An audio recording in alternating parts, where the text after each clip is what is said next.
ভালোই চলছিল রানা ও উর্মির সংসার, তবে হঠাৎ কি এমন হলো যা তছনছ হয়ে গেল।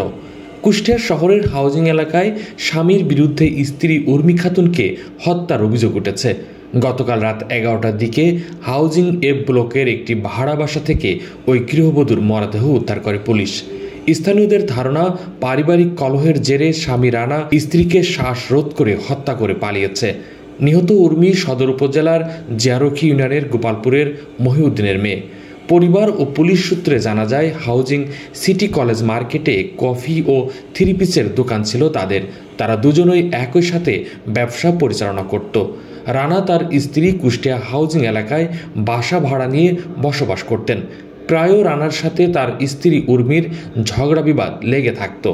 এরই জের ধরে স্বামী রানা তার স্ত্রীকে শ্বাসরোধ করে হত্যা করে ঘরের মধ্যে রেখে পালিয়ে গেছে।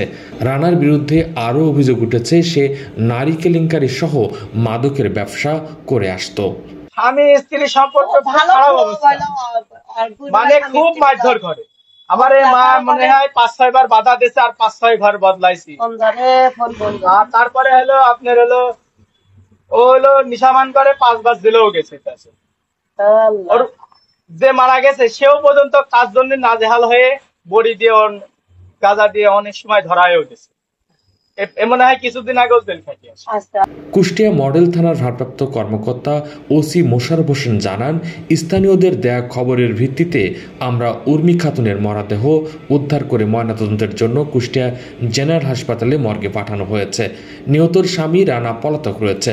প্রাথমিকভাবে ধারণা করা হচ্ছে, পারিবারিক কলহের জেরে উর্মিকে তার স্বামী হত্যা করেছে। বিষয়টি নিয়ে পুলিশ তদন্ত শুরু করেছে।